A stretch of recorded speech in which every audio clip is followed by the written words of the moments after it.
So today, in order to increase non-judgmental awareness and just improvising, adapting, flowing, I'm going to read from Impro, Improvisation and Theater by Keith Johnstone with an introduction by Irving Wardle. I love the introduction. Okay, so this is the chapter. It's called Notes on Myself. As I grew up, everything started getting gray and dull. I could still remember the amazing intensity of the world I'd lived in as a child. But I thought the dulling of perception was an inevitable consequence of age. Just as the lens of the eye is bound gradually to dim, I didn't understand that clarity is in the mind. I've since found tricks that can make the world blaze up again in about 15 seconds, and the effects last for hours. For example, if I have a group of students who are feeling fairly safe and comfortable with each other, I get them to pace about the room, shouting out the wrong name for everything that their eyes light on. Maybe there's time to shout out 10 wrong names before I stop them. Then I ask whether other people look larger or smaller. Almost everyone sees people as different sizes, mostly as smaller. Do the outlines look sharper or more blurred? I ask, and everyone agrees that the outlines are many times sharper. What about the colors? Everyone agrees there's far more colors, and the colors are more intense. Often the size and shape of the room will seem to have changed too. The students are amazed that such a strong transformation can be effected by such primitive means, and especially that the effects last so long. I tell them that they only have to think about the exercise for the effects to appear again. My own rediscovery of the visionary world took longer. At a time when I seemed to have lost all talents as a creative artist, I was driven to investigate my mental images. I started with the hypnagogic ones, the pictures that appear to many people at the threshold of sleep. They interest me because they didn't appear in any predictable sequence. I was interested in their spontaneity. It's not easy to observe hypnagogic language because once you see one and think, there, you wake up a little and the image disappears. You have to attend to the images without verbalizing about them. So I learned to hold the mind still like a hunter waiting in a forest. One afternoon I was lying on my bed and investigating the effects of anxiety on the musculature.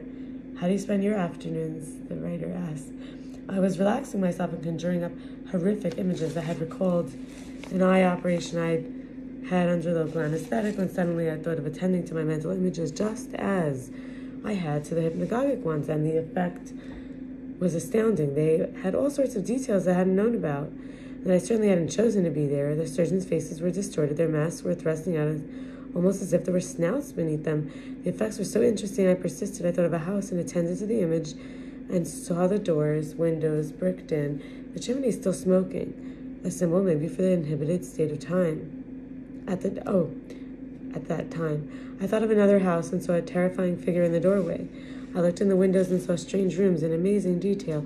When you ask people to think of an image, their eyes often move in a particular direction, often up and to the side. I was placing my mental images upwards and to the right, and that's the space which I thought of them. When I attended to them, they moved into the front of my mind. Obviously, at some time in my childhood, my mental images had frightened me, and I displaced them. I trained myself not to look at them. When I had an image, I knew what was there, so I didn't need to look at it. That's how I deluded myself that my creativity was under control. After a lot of practice at attending to the images I conjured up, I belatedly thought of attending to the reality around me. Then the deadness, grayness immediately sloughed off. Yet I thought I'd never moved through a visionary world again, that I'd lost it. In my case, it was largely my interest in art that had destroyed any life in the world around me. I learned perspective and about balance and composition. It was as if I'd learned to redesign everything, to reshape it, so that I saw what ought to be there, which of course is much inferior to what is there. The dullness was not an inevitable consequence of age, but of education.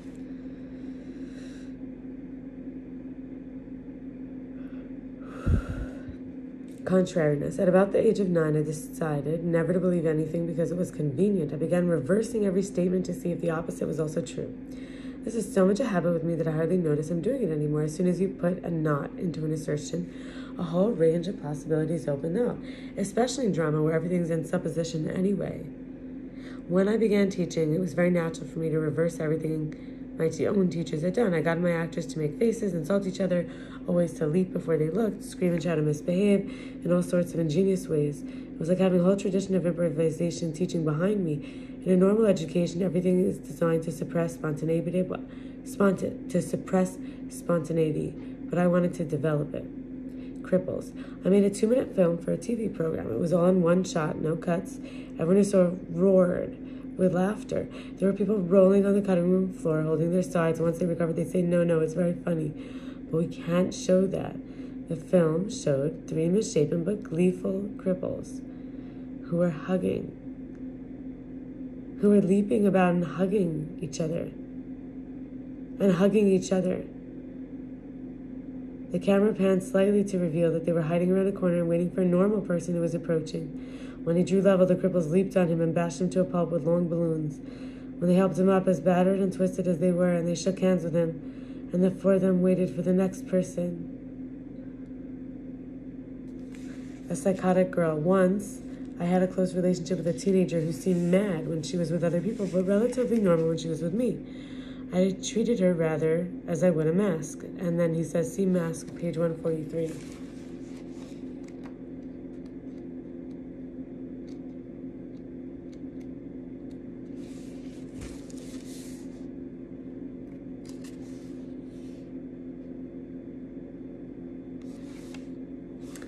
I'm not going to read it, it's a whole chapter, but he's just referring to that. Okay.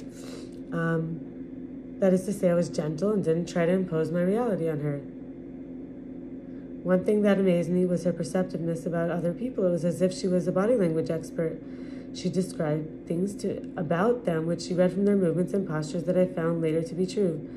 Although this was at the beginning of a summer school, and none of us had ever met before. I'm remembering her now because of an interaction she had with a very gentle, motherly school teacher. I had to leave for a few minutes, so I gave the teenager my watch and said she could use it to see I was away for only a very short time, and that the school teacher would look after her. We were in a beautiful garden where the teenager had just seen God, and the teacher picked a flower and said, look at the pretty flower, Betty. Betty, filled with spiritual radiance, said, all the flowers are beautiful. Ah, said the teacher, blocking her, but this flower is especially beautiful.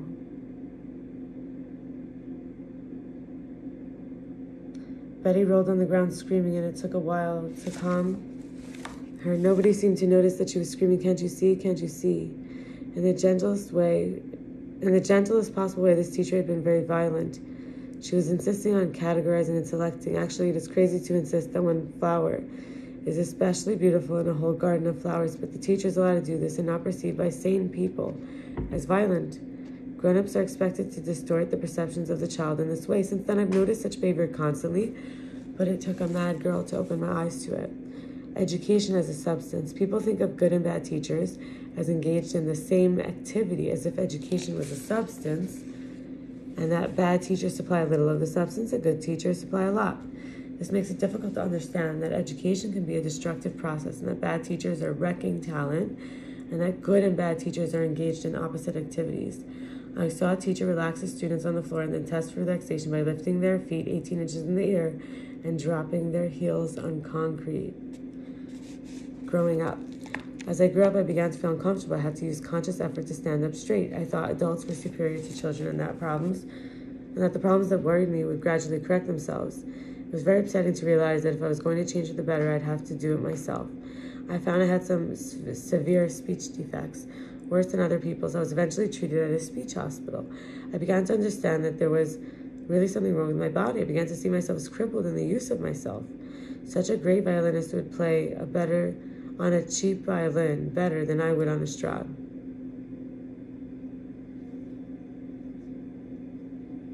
My breathing was inhibited, my voice and posture were wrecked. Something was seriously wrong with my imagination. It was becoming difficult actually to get ideas. How could this have happened when the state had spent so much money educating me? Other people seemed to have no insight in my problems. All my teachers cared about whether I was a winner. I wanted to stand like Gary Cooper, be confident, and know how to send the soup back when it was cold without making the waiter feel obliged to spit in it. I left school with worse posture and a worse voice, with worse movement and far less spontaneity than when I'd entered it. Could teaching have a negative effect? Emotion. One day when I was 18, I was reading a book and I began to weep.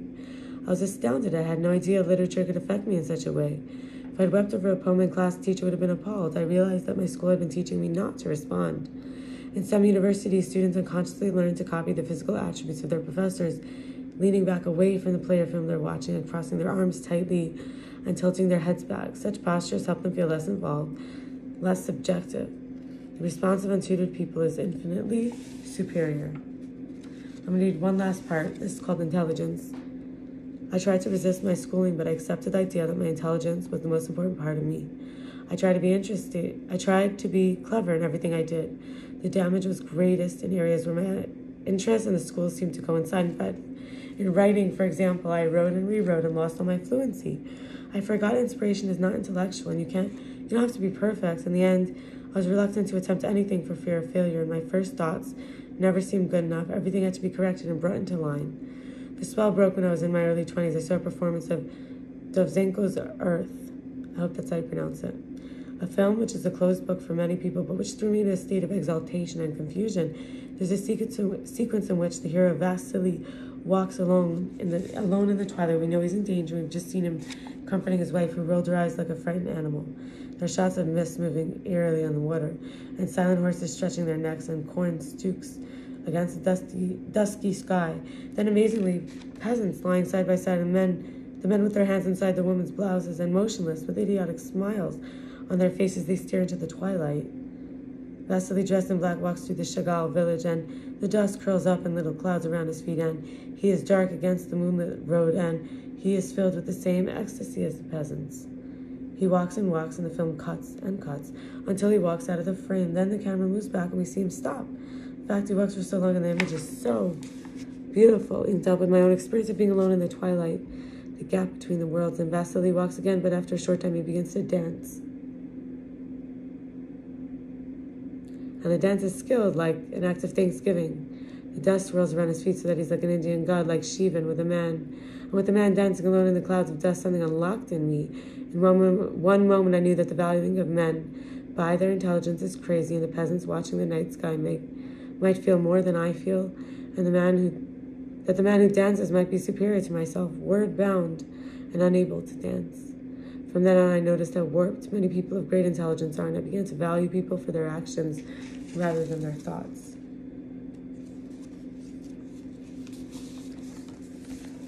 Have a great night. Bye.